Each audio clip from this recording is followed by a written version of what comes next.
I grant the motion to exclude this evidence at this time. Oh, he's such a good judge. The Honorable Clifton Newman siding with the defense on this one. So a small victory for the Murdaugh defense team in this staying out. And to our guest's point, it might actually help the prosecution kind of streamline its case in chief. Let me bring back in that guest. Now attorney Brian Silber standing by in Fort Lauderdale. He's a practicing criminal defense attorney and has served as a prosecutor as well.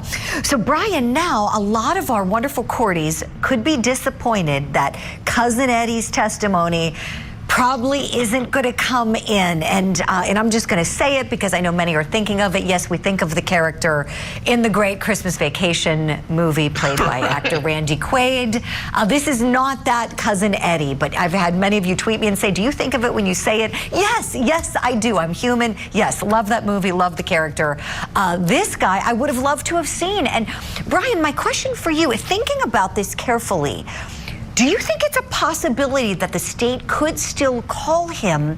I'm asking this because we did hear a testimony from witnesses about how Cousin Eddie was being paid lots and lots of money. I mean, hundreds of thousands of dollars for years and years and years.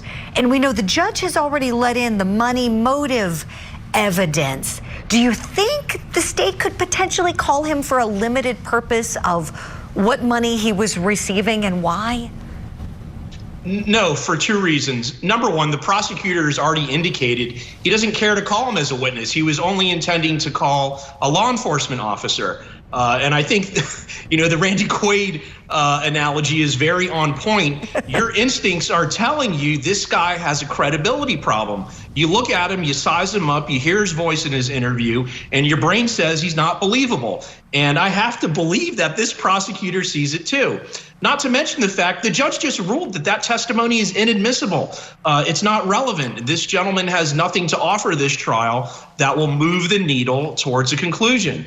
And therefore it's inadmissible. So no, I don't think, unless something changes, you know, that's why the judge ruled, by the way. Pay attention to what he said. He said at this time. Why did he say it this time? Well, things can change. You know, someone could take the stand, testify to something that then makes this evidence relevant. You know, a trial is a dynamic process, and what you're believing one moment can change to the next second. Oh, sure. But until that happens, he's not going to take the stand. Oh, sure. I don't believe that's and he could be a rebuttal witness. We know he's under subpoena, so we'll wait and see. For those who want to see Cousin Eddie, we'll hold out hope for that.